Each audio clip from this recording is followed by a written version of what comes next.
नमस्कार दोस्तों, स्वागत है आपका हमारे YouTube चैनल पर। दोस्तों, आज हम आपके लिए एक ऐसी कहानी, एक ऐसा प्रसंग लेकर हाजिर हुए हैं जो काफ़ी ज्ञानवर्धक कहानी है। आपके जीवन में काफ़ी अच्छी प्रेरणा देने वाली कहानी है। प्रिय दर्शकों, हमारी कहानी कोई मनगढ़ंत कहानी नहीं होती है। हमारी कहानी वेद पुराण, शास्त्र और ग्रंथों से ली जाती है। तब हम इन कहानियों को लेकर आपके बीच हाजिर होते हैं। प्रिय दर्शकों, यह कहानी काफ़ी पावन और पवित्र है। ये कहानी सभी कष्टों को मिटाने वाली कहानी है। इस कहानी से आप सीखेंगे। जब आप ये कहानी देखेंगे और सुनेंगे तो कभी आपके घर में झगड़ा नहीं होगा।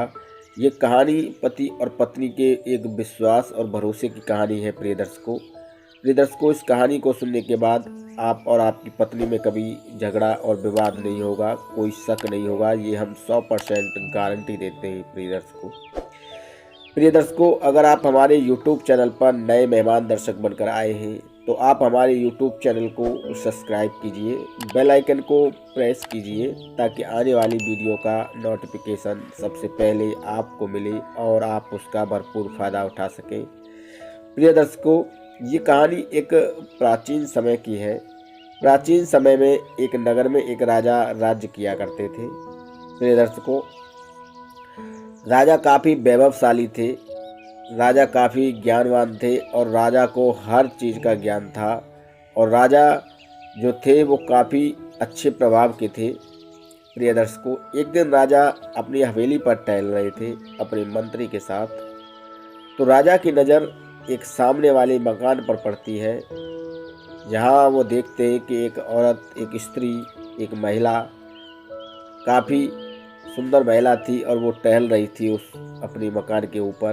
प्रिय दर्शकों, राजा ने उस महिला को देखने के बाद अपने मंत्री से पूछा, ये कौन महिला है? तो उनके मंत्री ने जवाब दिया, महाराज, ये अपने मंगलसेन की बीवी है। जो अपने मंगलसेन है घुड़सवार, ये उन्हीं की पत्नी है।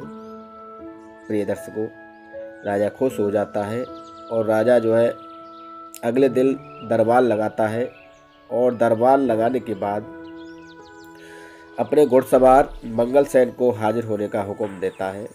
प्रिय दर्शकों, अगले दिन जब दरबार लगता है और मंगलसेन जो था, जो घुड़सवार जो था, वो हाजिर होता है, तो राजा जो थे उस मंगलसेन को एक खत देते हैं और कहते हैं, मंगलसेन, इस खत को लेकर आपको विराटनगर जाना है और विराटनगर के राजा को ये खत देना है और ये खत देने के बाद आपको वापस आना है। पर आपको वापस तभी आना है जब उनका जवाब तुम्हें मिल जाए।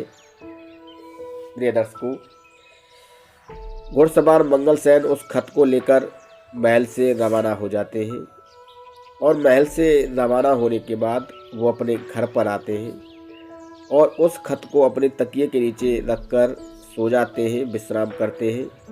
प्रिय दर्शकों, अगले दिन भोर होते ही, सुबह होते ही मंगलसेन उस खत को लेकर विराटनगर के लिए रवाना हो जाते हैं।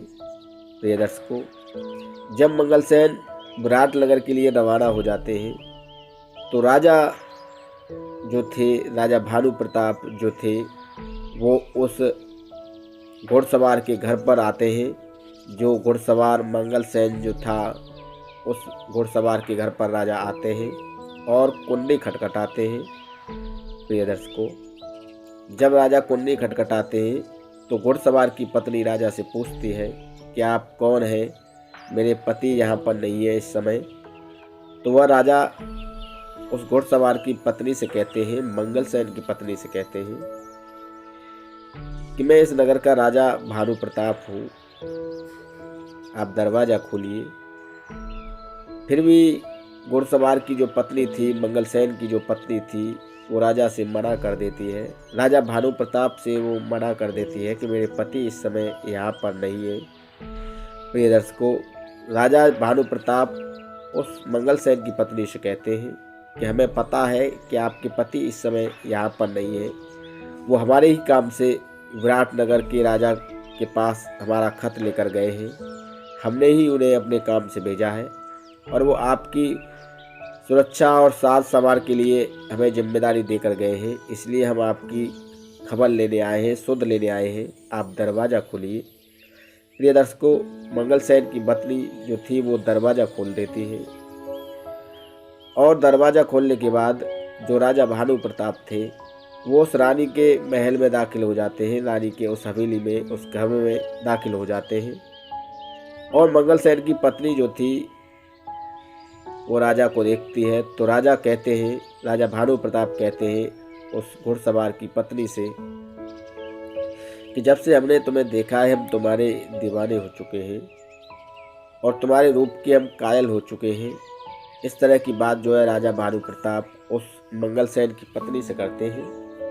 तो मंगलसेन की पत्नी चौंक जाती है और मंगलसेन की पत्नी जो थी वो राजा से कहती है कि महाराज, आपके महल में कितने नौकर चाकर हैं?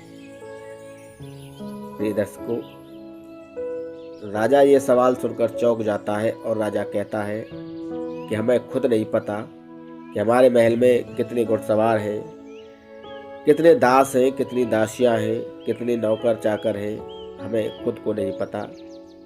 प्रिय दर्शकों, वो मंगलसेन की पत्नी राजा से कहती है, महाराज, आपने अब तक कितने नौकर चाकरों की झूठन खाई है वो आप मुझे बताइए।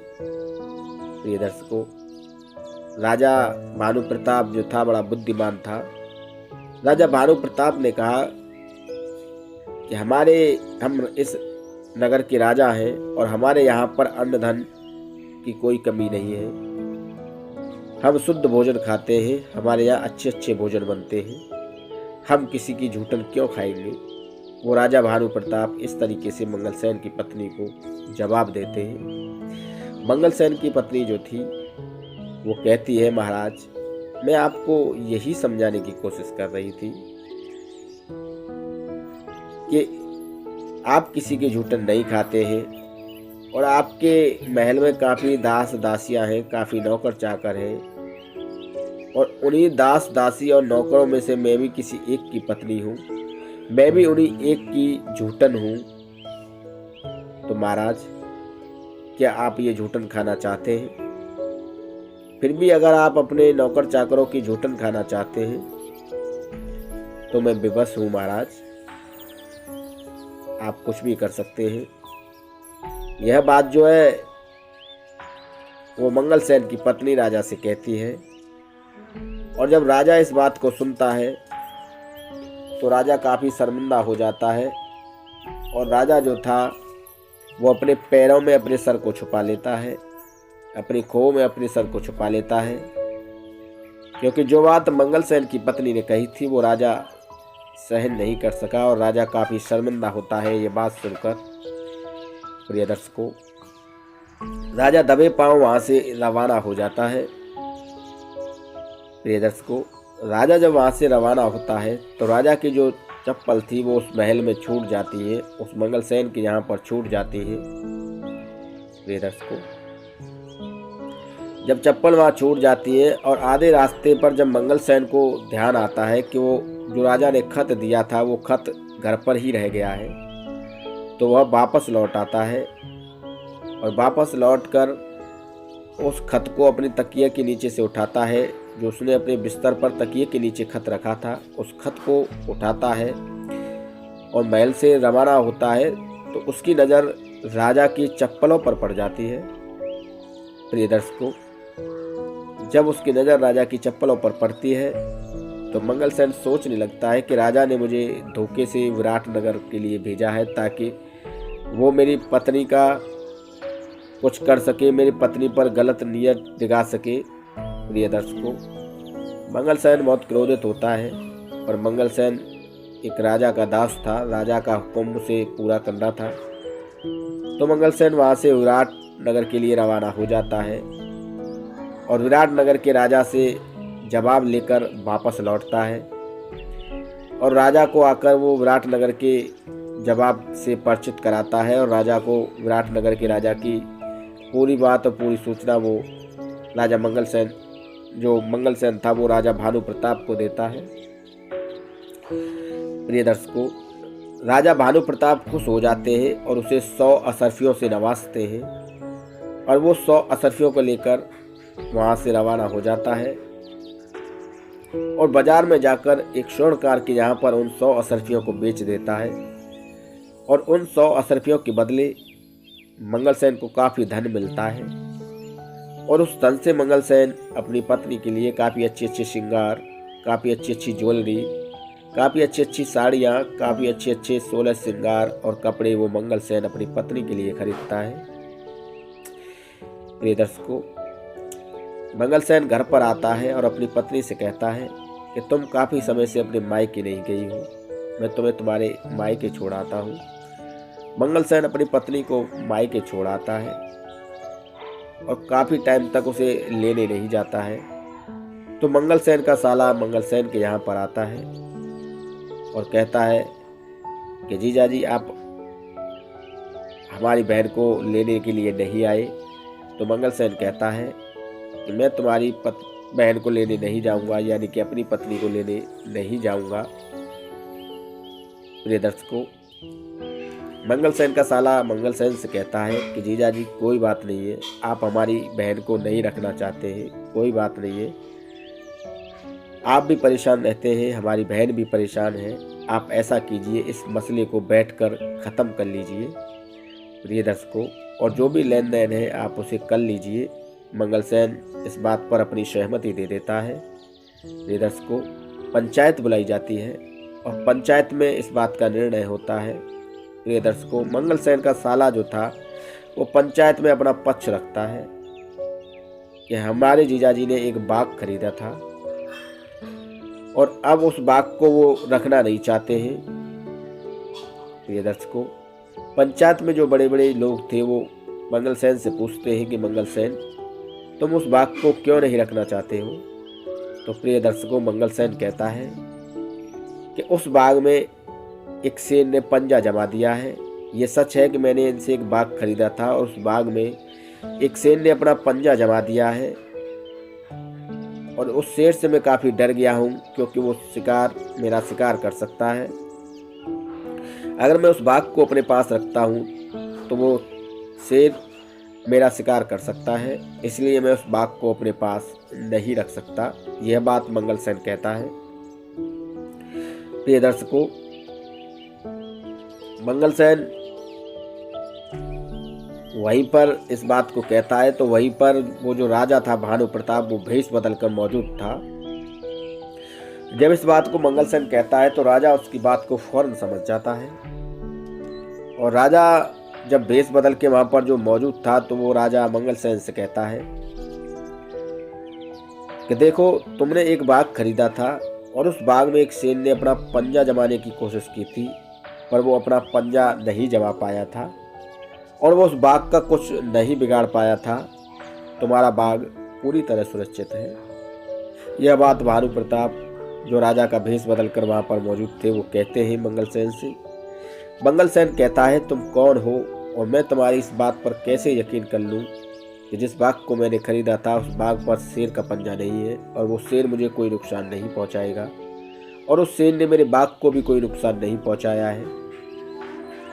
तभी जो राजा भानु प्रताप अपने असली रूप में आ जाते हैं, जो भेष उन्होंने बदल रखा था उस भेष को वो उतार कर अपने असली रूप में आ जाते हैं। तो वहाँ पर जितने भी पंचायत के लोग बैठे हुए थे वो ये देखकर चौंक जाते हैं कि राजा हमारे बीच में मौजूद थे और हम राजा को पहचान न सके। राजा भेष बदलकर हमारे बीच में काफ़ी टाइम से बैठे हुए थे और हम राजा को पहचान न सके।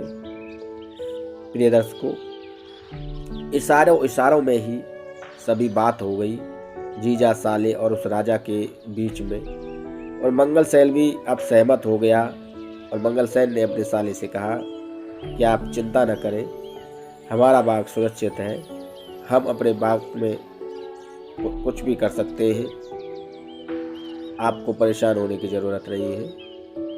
ये दर्शकों, मंगलसेन का जो साला था वो खुश हो जाता है और राजा भी खुश हो जाता है क्योंकि मंगलसेन के दिमाग में राजा के प्रति जो गलत द्वेष भावना चल रही थी वो मिट जाती है, वो खत्म हो जाती है।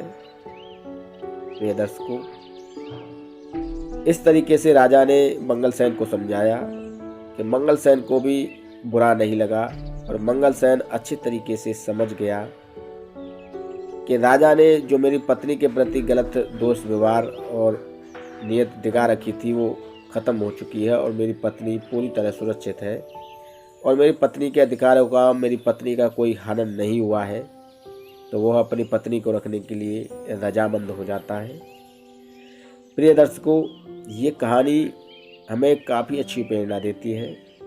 ये कहानी हमें यही प्रेरणा देती है कि हमें अपने घर में अपने पत्नी के बीच एक भरोसा, एक विश्वास कायम रखना चाहिए, जिससे कि हमारे घर में कभी दरार ना आए, हमारे घर में कभी लड़ाई झगड़ा ना हो।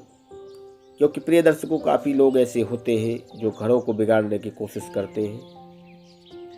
तो इस कहानी से हमें यही प्रेरणा मिलती है कि हमें हमेशा सतर्क और चौकन्ना रहना चाहिए। हमें हमेशा अपनी पत्नी के बीच एक विश्वास का माहौल पैदा करना चाहिए। एक विश्वास हमें अपने बीच में कायम रखना चाहिए, जिससे कि हम आने वाले भविष्य में विश्वास को कायम रखें और हमारे घर में कोई घटना घटित ना हो। प्रिय दर्शकों, इस कहानी से आप यही प्रेरणा लेते हैं और आप इस कहानी से यही सीखने की कोशिश करते हैं कि हमें कभी भी अपनी पत्नी और अपने बच्चों के बीच में कभी कोई शक जैसी कोई बात नहीं पैदा करनी चाहिए, जिससे कि हमारे घर का माहौल बिगड़े। जैसे कि उस मंगल सेन के घर में माहौल बिगड़ चुका था और उस मंगल सेन के घर में घर को टूटने की नौबत आ चुकी थी। प्रिय दर्शकों, ये कहानी यहीं पर समाप्त होती है। प्रिय दर्शकों, इस तरह की मोटिवेशनल कहानी हम अपने YouTube चैनल पर प्रतिदिन आपके लिए लाते रहते हैं और आपके ज्ञान को निरंतर बढ़ाने की कोशिश करते हैं। और हम निरंतर आपके ज्ञान को बढ़ाते हुए ये कोशिश करते हैं कि प्राचीन समय में जो ज्ञान लुप्त हो रहा है वो लुप्त ना हो और आप इस तरह की ज्ञानवर्धक वीडियोस देखकर अपने आप को आगे बढ़ा सकें, अपने आप को सुरक्षित रख सकें, अपने आप में एक अच्छा माहौल पैदा कर सकें। प्रिय दर्शकों, अगर आपको हमारी कहानियाँ अच्छी लगती हों तो हमारी कहानियों को सोशल मीडिया पर शेयर कीजिए, अपने सगे संबंधियों में शेयर कीजिए, अपने बच्चों में शेयर कीजिए, ताकि इस तरह की कहानी से प्रेरणा लेकर वो अपने जीवन को सार्थक बना सकें और अपने जीवन में एक अच्छा खुशमयी माहौल पैदा कर सकें। उनके जीवन में कोई संकट, कोई मुसीबत और परेशानी ना आए। प्रिय दर्शकों, उम्मीद करता हूँ वीडियो में दी गई जानकारी आपको अच्छी लगी होगी। प्रिय दर्शकों, अगर आप हमारे YouTube चैनल पर नए मेहमान दर्शक बनकर आए हैं तो आप हमारे YouTube चैनल को सब्सक्राइब कीजिए, बेल आइकन को ऑन कीजिए, ताकि आने वाली वीडियो का नोटिफिकेशन सबसे पहले आपको मिले और आप उसका भरपूर फ़ायदा उठा सकें और इस तरह की ज्ञानवर्धक कहानियों से ज्ञान लेकर आप अपने जीवन को सार्थक बना सकें। प्रिय दर्शकों, ये कहानी यहीं समाप्त होती है। धन्यवाद। नमस्कार।